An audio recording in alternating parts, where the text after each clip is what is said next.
ओम नमः शिवाय। दोस्तों, स्वागत है आप सभी लोगों का एक बार फिर से हमारे इस YouTube चैनल धर्म ज्ञान विज्ञान पर। तो पूरे 500 सालों के बाद बन रहा है दिव्य दुर्लभ संयोग 19 अगस्त 2023 दिन शनिवार, हरियाली तीज। इस दिन चुपचाप गाय माता को खिला दें, ये एक छोटी सी चीज। रोडपति भी होंगे करोड़पति, मिलेंगी सभी संकटों और कष्टों से मुक्ति। मृत्युदंड पितृदोष तुरंत होगा खत्म। पूरे साल आपके घर में ही भगवान भोलेनाथ जी के आशीर्वाद, श्री माँ पार्वती के आशीर्वाद से भरे रहेंगे। अन्न धन के भंडार, यूं कहें कि आपकी 7 पुश्तें तक करेंगी आपके रुपयों पैसों पर राज। दोस्तों, 7 पीढ़ियों तक बैंक बैलेंस चला जाएगा, दुख दूर हो जाएंगे और सुख आपके कदमों में आ जाएंगे यदि आप यह एक छोटी सी चीज हरियाली तीज यानी कि 19 अगस्त को भगवान शिवजी और मां पार्वती को समर्पित हरियाली तीज, इस दिन ये एक चीज गाय माता खिला देते हैं तो दोस्तों समझ लेना, आपके जीवन से जो भी दुख दर्द संकट कष्ट है उन सभी से आपको छुटकारा मिल जाएगा। ये मानकर चलिए कि इतना दिव्य और दुर्लभ संयोग इस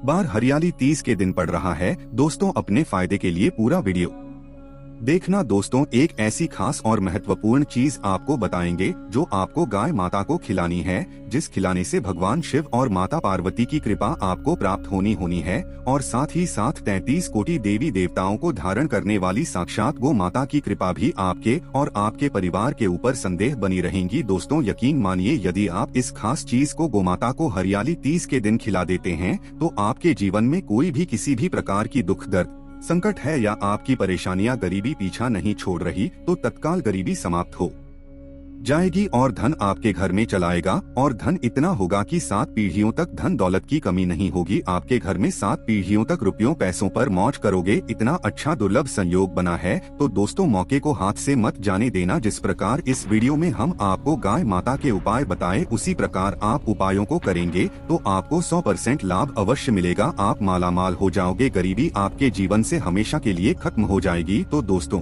अपने और अपने परिवार के फायदे के लिए वीडियो पूरा देखें। पूरा वीडियो देखकर ही जाएं और वीडियो पूरा देखेंगे तो आप कहेंगे वाकई में ये आपके लिए बहुत ही फायदेमंद वीडियो है। तो पूरा वीडियो देखकर ही जाना। अगर आपको लाभ प्राप्त करना है, भगवान शिव जी की कृपा प्राप्त करनी है, वो माता की कृपा प्राप्त करनी है तो दोस्तों वीडियो में बताते हैं। सबसे पहले तो आपसे रिक्वेस्ट करते हैं, भगवान शिव माँ पार्वती के सच्चे भक्त और 33 कोटि देवी देवताओं को धारण करने वाली गोमाता को मानने वाली वीडियो को लाइक करें सबसे पहली और कमेंट्स में सच्चे दिल से हर हर महादेव, जय मां पार्वती, जय गो माता अवश्य के, जिससे आपकी समस्त मनोकामनाएं शीघ्र अतिशीघ्र हो जाए। और वीडियो को ज्यादा से ज्यादा शेयर जरूर करना ताकि और लोग भी इस वीडियो का फायदा उठा सके। यदि इस वीडियो को आप शेयर करूंगी उनके द्वारा किए गए उपायों से जो लाभ मिलेगा उससे भी ज्यादा फिर आपको लाभ मिलेगा। तो इतना फायदा है, वीडियो को सिर्फ शुरू करें। अब बात करते हैं हरियाली तीज के बारे में। सबसे पहले गाय के उपाय बताने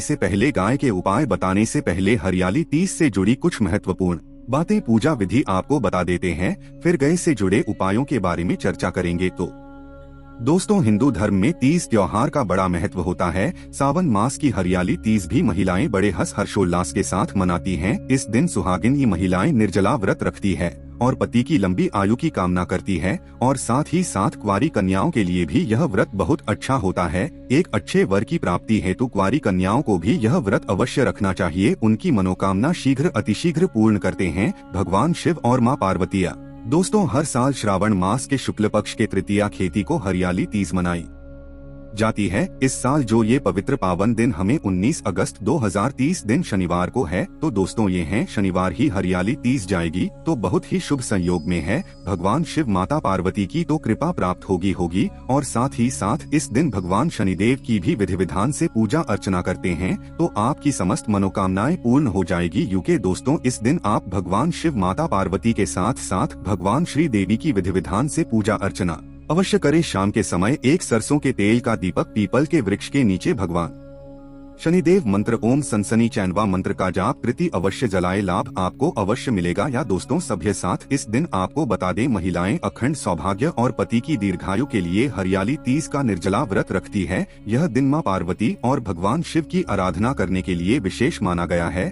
जहां दोस्तों आपको बता दें, हिंदू पंचांग के अनुसार इस साल सावन माह के शुक्ल पक्ष की तृतीया तिथि की शुरुआत में 18 अगस्त को ही रात 8:01 से ही शुरू हो जाएगी और इसका समापन 19 अगस्त को रात 8:19 पर की होगा आपको बता दे, इसलिए उदया तिथि के अनुसार हरियाली तीज 19 अगस्त 2023 दिन शनिवार को ही मनाई जाएगी। आपको बता दे वैदिक ज्योतिष के अनुसार पति की लंबी आयु और सुख समृद्धि के लिए सुहागिनी महिलाएं हरियाली तीज का व्रत रखती है। इस दिन महिलाएं 16 श्रृंगार करती हैं और हाथों में मेहंदी लगाती है। इस दिन सावन मास के गीत गाने का भी विशेष महत्व है। महिलाएं झूला झूलकर सावन के इस पवित्र खास पर्व का उत्साह मनाती है। पूजा करने के बाद बेलपत्र, धतूरा, शमी के पत्ते, जनेऊ, नारियल, सुपारी, अक्षत, दुर्वा, धूप, घी, चंदन, गाय का दूध, गंगाजल, दही, मिश्री, शहद, पंचामृत समेत तो सभी पूजन सामग्री तो एकत्रित कर लिया। दोस्तों आपको बता दे पूजा विधि ध्यान से सुन लेना। इसी अनुसार पूजा विधि के अनुसार करेंगे तो आपको 110% मिलेगा। भगवान शिव आपकी समस्त मनोकामना को पूर्ण कर देंगे। भगवान शिव, माँ पार्वती। तो दोस्तों आपको बता दें हरियाली तीज के दिन आपको सुबह जल्दी उठें, सूरज से पहले उठें और नहाने के बाद साफ वस्त्र पहनें। अब एक चौकी पर पीला कपड़ा बिछाकर भगवान शिव और माता पार्वती की प्रतिमा को स्थापित कर ली। भगवान शिव और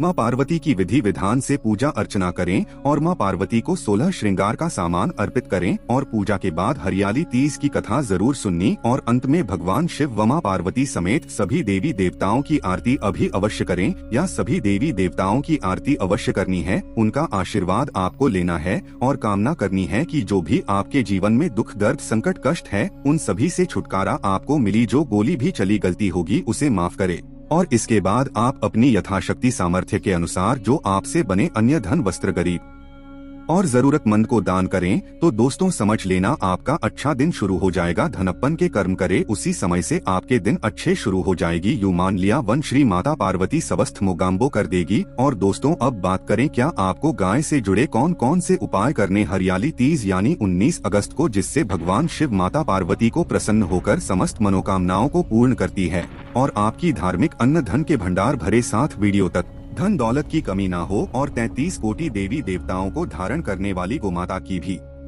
कृपा आपके परिवार पर बनी रहे और आपके घर में कभी भी किसी प्रकार की कमी ना हो। तो दोस्तों ध्यान से सुनना, जिस प्रकार उपाय बताए उसी प्रकार करना। चलिए शुरू करते हैं। बूंद बूंद से उपाय आपको हरियाली तीज के दिन अवश्य करनी चाहिए। दोस्तों सनातन परंपरा में गाय, गंगा और गायत्री का बहुत ज्यादा धार्मिक महत्व है। मान्यता है कि दो माता के शरीर पर 33 कोटि देवी देवताओं का वास होता है। गोमाता की सेवा एवं पूजा करने वाले जातक पर इन सभी देवी देवताओं की कृपा बरसती है। गोसेवा से न सिर्फ इस जन्म के बल्कि पूर्व जन्म के भी दोस्तों दूर हो जाते हैं। प्रत्येक सुबह जब आपके घर में भोजन बनना प्रारंभ हो तो सबसे पहले बनाई गई रोटी को आप गोमाता के नाम से निकाल दें और भोजन करने से पूर्व गोमाता को इस रोटी को खिलाएं। यदि संभव हो तो काली गाय को खिलाएं। यदि काली गाय ना मिले तो सफेद गाय को भी आप ला सकते हैं। प्रत्येक पूजा और मांगलिक कार्य में गोमाता या उनसे जुड़ी चीजें जैसे गाय का गोबर, गोमूत्र, गाय का दूध अथवा गाय के दूध से बना घी अवश्य शामिल करें। इससे आपको पुण्य की प्राप्ति होगी। सनातन परंपरा के अनुसार जिस घर में गाय होती है उस घर से जुड़े सभी वास्तु दोस्तों स्वतः ही समाप्त हो जाते हैं। किसी भी पूजा में गाय से प्राप्त पंचगव्य युद्ध सिद्धार्थ का उपयोग अवश्य शामिल करें, क्योंकि 95 के बिना कोई भी पूजा पाठ और हवन सफल नहीं होता। या दोस्तों वो कृपा पाने के लिए प्रतिदिन, सप्ताह अथवा महीने में परिवार समेत एक बार गौशाला जाने का नियम जरूर बनाएं और वहां गायों को हरा चारा जरूर खिलाएं। इससे आपको शुभ फलों की प्राप्ति होगी और साथ ही साथ गोसेवा और वो पूजा से 9 ग्रह शांत हो जाते हैं और इनसे जुड़े 200 का निदान हो जाता है। गर्मियों में गोमाता को पानी पिलाएं और सर्दी में गोमाता को गुड़ अवश्य खिलाएं। ये ध्यान रखें कि गर्मियों में गाय को गुड़ ना खिलाएं। अनेक देवी देवताओं को अपने शरीर पर धारण करने वाली गोमाता से जुड़े कई शुभ और अशुभ संकेत भी होते हैं। मसलन गाय का दूध दुहते समय यदि गाय ठोकर मार दे और सारा दूध बिखर जाए तो अपशगुन होता है। यदि कोई यात्रा पर निकल रहा हो और गाय अपने बछड़े को दूध पिलाती सामने आ जाए तो निश्चित रूप से जिस यात्रा के लिए आप निकले हैं वे यात्रा आपके लिए अवश्य ही सफल होगी और वह काम जिसके लिए आप निकले हैं वे अवश्य ही पूर्ण होगा। यात्रा पर जाते समय बाईं ओर गाय की आवाज आना और रात्रि में गाय की ओंकार करना भी शुरू होता है। दोस्तों साथ ही साथ गाय के साथ आप भूल कर भी ये काम ना करें, अन्यथा मिलता है घोर नरक। अरे जीवन भर की परेशानियां। दोस्तों गाय को राष्ट्रीय पशु बनाए जाने और इन्हें मौलिक अधिकार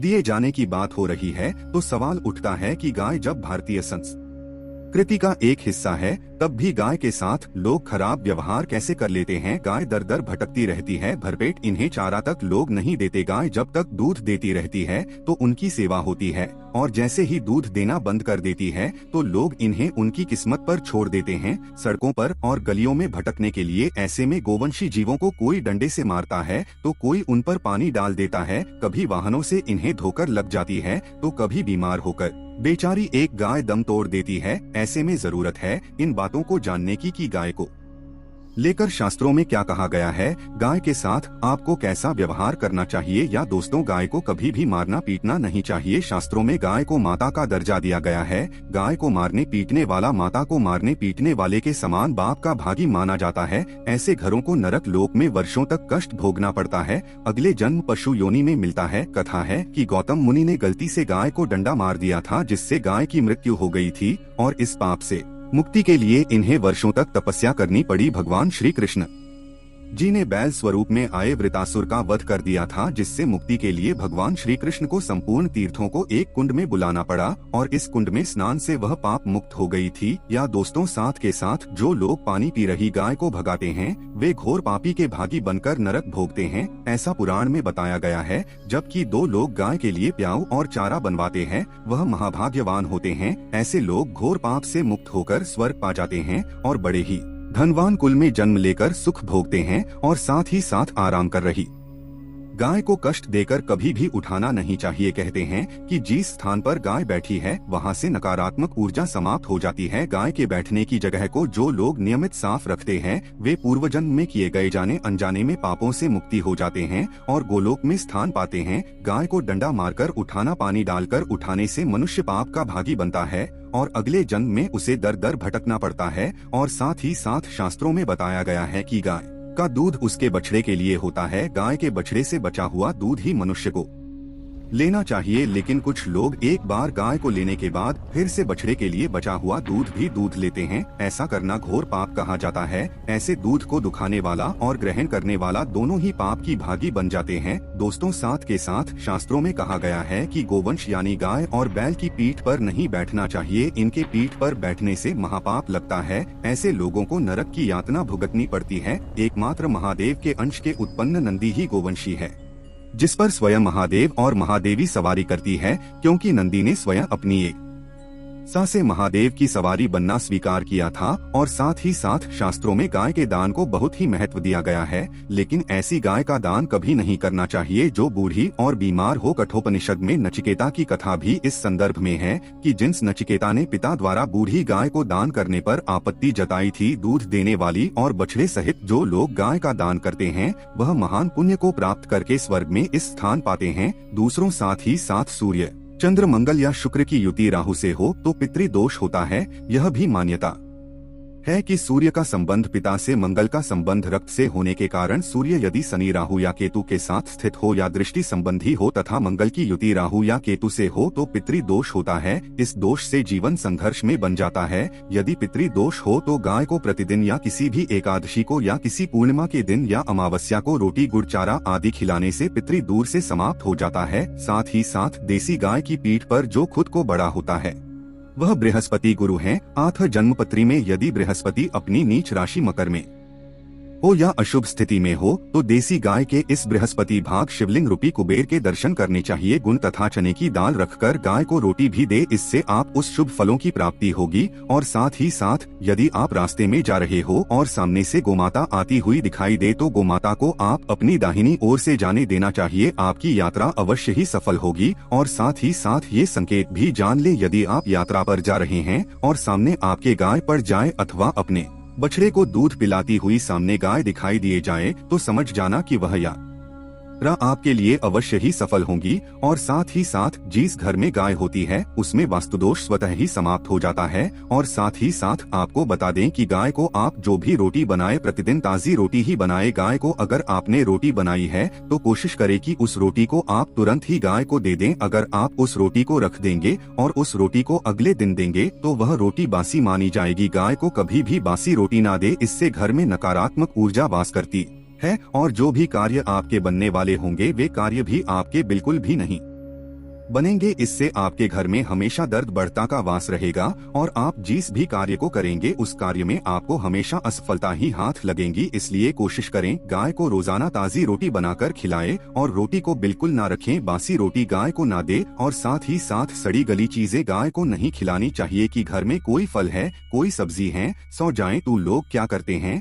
गाय को खिला देते हैं। नहीं, ऐसा नहीं करना चाहिए। ऐसा करने से यदि आप गाय को खिलाते हैं तो और आप पाप के भागी बन जाते हैं। आप बिल्कुल भी सड़ी गली चीजें गाय को ना खिलाए और साथ ही साथ आप आटे की गई लोहिया बनाकर उनके ऊपर हल्दी लगाए। इसके बाद आप उन 11 लोगों को एक एक करके गाय को खिलाए। प्रत्येक लोई को खिलाते समय गाय के सींगों पर आप हाथ फेरें, पीठ पर हाथ फेरें, मस्तक पर हाथ, पैर की माता गाय की आप चरणों के स्पर्श करें। तो ऐसा करने से आपके समस्त कार्य बनने लगेंगे। जो दुख का समय चल रहा है वे भी समाप्त होगा। आपके जीवन में खुशी होंगी और एक बार आप 7 बार गाय की कर लें तो आपके समस्त कार्य पूर्ण होंगे। और साथ ही साथ आप गाय को जब भी रोटी दे, रोटी पर या तो आप थोड़ी हल्दी लगा ले या थोड़ा रख लें। अगर गुड़ ना हो तो आप थोड़ा मिश्री रख सकते हैं, थोड़ा घी रख सकते हैं। या दोस्तों, गाय को कभी भी सूखी रोटी ना खिलाए। सूखी का मतलब गाय के जो रोटी रखें खिलाए उस पर कुछ ना कुछ रखकर खिलाए। हल्दी रख ले, गुड़ रख ले, मिश्री, घी, अब जो भी रख ले, मतलब खाली रोटी नहीं खिलानी है। ध्यान इस बात का रखें जब भी आपको सुबह फलों की प्राप्ति होगी। या दोस्तों, ये थे गाय से जुड़े कुछ महत्वपूर्ण उपाय, कुछ बातें जिन्हें आपको ध्यान में